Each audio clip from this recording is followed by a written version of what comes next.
tuli, buta, dan bisu, penyebab kesesatan dan kedengkian. Sesungguhnya binatang makhluk yang seburuk-buruknya pada sisi Allah adalah orang-orang yang tuli, buta, dan bisu.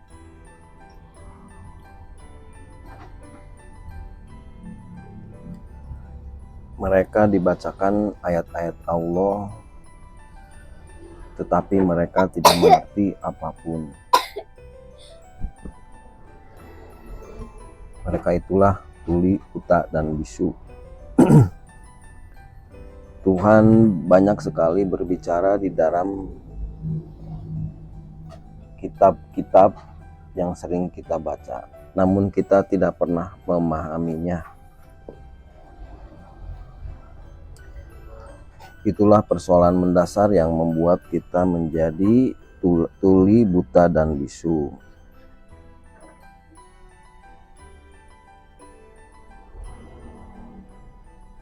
Seperti halnya kita sedang memahami suatu ayat-ayat Al-Quran. Kita diperintahkan untuk menggunakan akal pikiran sehat kita untuk bisa mencerna maksud dan tujuan Tuhan berbicara kepada kita. Jangan sampai suatu ayat-ayat itu menjadikan kita menjadi sesat dan dengki kepada orang lain. Inilah yang menjadi masalah. Ketika kita memahami, kita membaca Al-Quran, membaca kitab Taurat, membaca kitab Injil, membuat kita benci kepada orang lain, menyalahkan orang lain, menganggap diri kita benar. Kita menjadi sombong dan menghina orang lain. Itulah masalah. Justru dengan membaca kitab, seharusnya kita menjadi orang yang baik, menjadi harapan orang lain untuk berbuat amal, beramal soleh. Justru masalah disinilah Tuhan berkata, barang siapa yang tidak memutuskan menurut apa yang diturunkan Allah, mereka itu adalah orang-orang kafir. Barang siapa tidak memutuskan perkara menurut apa yang diturunkan Allah, maka mereka itu adalah orang-orang zalim. Barang siapa tidak memutuskan perkara menurut apa yang diturunkan Allah, maka mereka itu adalah orang-orang fasik. Maka putuskanlah perkara mereka menurut apa yang Allah turunkan, dan janganlah kamu mengikuti hawa nafsu mereka dengan meninggalkan kebenaran yang telah datang kepadamu. Dalam hal ini Allah menyinggung tentang perkara tuli, buta, dan bisu. Artinya kita dituntut untuk memahaminya, apa yang dikatakan oleh Tuhan kepada kita.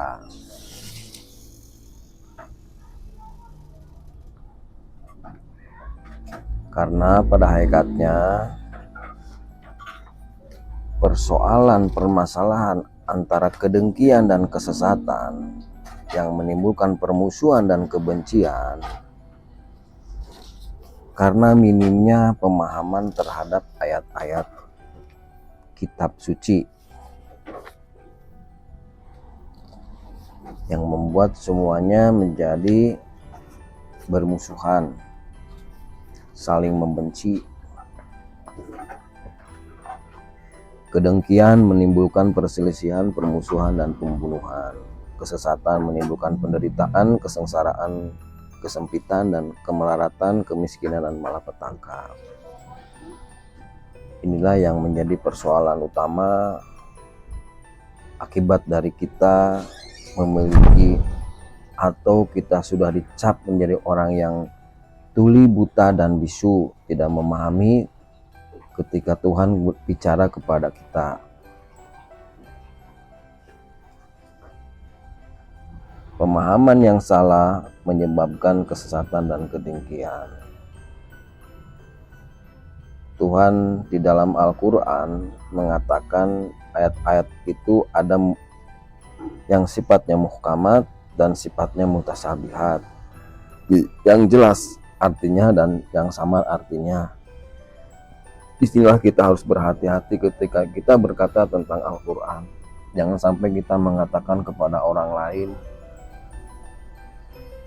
tentang ayat-ayat yang belum kita pahami, karena ayat-ayat Al-Quran itu sangat rahasia sekali, terkecuali ayat-ayat dari kitab yang lain. Karena ayat-ayat Al-Quran, ayat-ayat yang masih ada dalam rahasia Tuhan.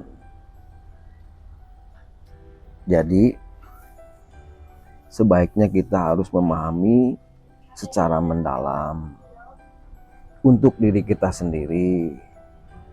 Jangan dijadikan sebagai senjata untuk melumpuhkan orang lain dengan ayat-ayat Al-Quran, atau menggunakan dalil untuk membunuh orang lain atau menjatuhkan orang lain. Itu sangat tidak bagus. Jadi semestinya diri kita sendirilah yang harus selalu berkaca kepada diri kita sendiri. Karena hakikatnya kitab itu hanya untuk dibaca untuk diri kita sendiri, bukan untuk orang lain.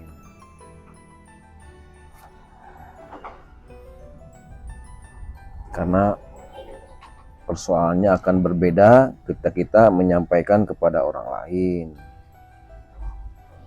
Kita akan menjadi Tuhan bagi mereka, seolah-olah kita yang paling benar.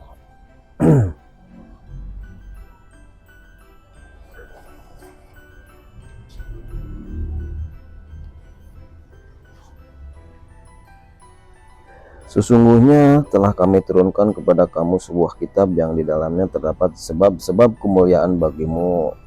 Apakah kamu tidak memahaminya?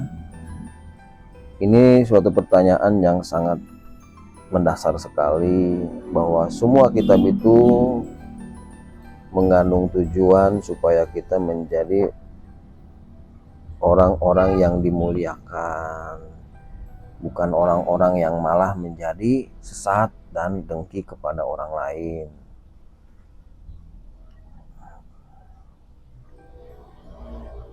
Semestinya kita bertafakur diri, merenung diri setiap ayat-ayat yang kita baca. Karena hakikatnya tuli dan buta dan bisu semuanya mengarah kepada akal pikiran kita sendiri. Harus cerdas, harus pintar, harus cerdik, harus bisa menangkap setiap kata yang masuk ke dalam diri kita.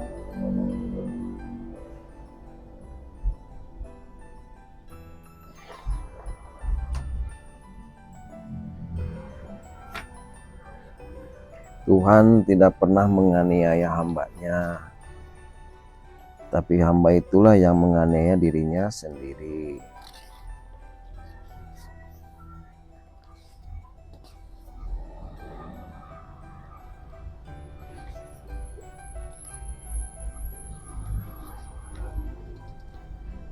Karena mereka tidak pernah memahami tindakan-tindakan mereka sendiri, baik pikirannya, baik mulutnya. Keadaan mereka serupa dengan keadaan Firaun dan pengikut-pengikutnya serta orang-orang yang sebelumnya. Mereka mengingkari ayat-ayat Allah, mendustakan ayat-ayat Allah, mengingkari, berpaling, dan mendustakan, berbohong. Artinya mengatakan Al-Quran tanpa pengetahuan, akhirnya berbohong seolah-olah kebenaran, padahal suatu kebohongan. Sesungguhnya Allah sekali-kali tidak akan merubah suatu nikmat yang telah dianugerahkan kepadanya hingga kaum itu merubah apa yang ada pada dirinya sendiri. Jadi kita harus merubah mindset kita ketika kita memahami ayat-ayat Alkitab atau ayat-ayat Al-Quran. Jadi cukup jelas sekali kedengkian dan kesesatan umat manusia di muka bumi itu akibat dari kita sendiri yang memiliki sifat tuli, buta, dan bisu, tidak pernah memahami kosakata bahasa Tuhan. Pemahaman yang salah antara ayat Muhammad dan mutasabihat menyebabkan kesesatan dan kedengkian. Jadi dalam hal ini siapapun yang mendengar persoalan tuli, buta, dan bisu, ini persoalan yang mendasar penyebab kesesatan dan kedengkian. Jadi jagalah semua kata-kata yang dilontarkan oleh mulut kita, dan jagalah semua pikiran-pikiran jahat yang datang ke dalam diri kita akibat dari pemahaman-pemahaman ketika kita sedang membaca ayat-ayat Al-Quran atau ayat-ayat Alkitab.